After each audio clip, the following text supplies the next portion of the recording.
যখন আমি শুনতে পেরেছি যে নাইম স্যার ব্রিটিশ কাউন্সিলে ছিল, তারপর থেকে আমার এখানে ভর্তি হওয়ার জন্য আমার আগ্রহ আরো বেড়ে গিয়েছে।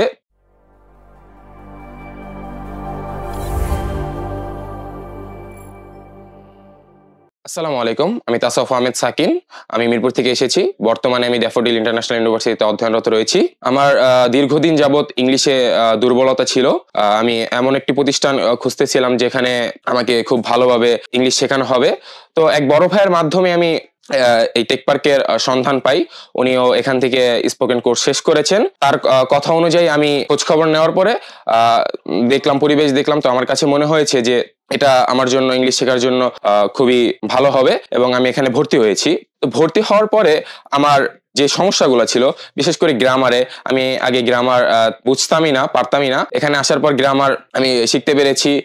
আমার কথা, ইংলিশে কথা বলা অনেক জড়তা ছিল, সেটা এখানে প্রেজেন্টেশন দিতে দিতে জড়তা কেটে গেছে। ভোকাবুলারি পারতাম না, সেটাও এখানে আমি শিখেছি।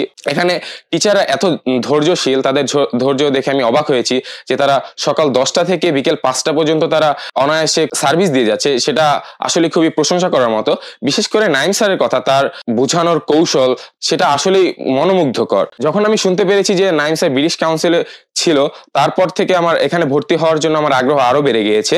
এখানে ভর্তি হওয়ার পরে আমার অনেক জায়গায় ডেভেলপমেন্ট করতে পেরেছি, এবং আমি ইংলিশে আগে কথা বলতে পারতাম না। এখানে ভর্তি হওয়ার পরে অনেক কিছু শেখার পরে আমি ইংলিশে অনায়াসে যে কোনো একটা টপিকের উপর অনায়াসে অনেকক্ষণ কথা বলতে পারি। এটা আমার জন্য অনেক বড় পাওয়া। তো আমি নতুনদেরকে বলবো, আপনারা যদি ইংলিশ শিখতে চান, যদি এমন কোনো প্রতিষ্ঠান না পান যেখানে আপনারা ভালোভাবে ইংলিশ শিখতে পারেন, আপনারা টেক পার্ক দেখতে পারেন। টেক পার্কে ভর্তি হওয়ার আগে আপনারা খোঁজ খবর নিয়ে তারপর টেক পার্কে ভর্তি হবেন।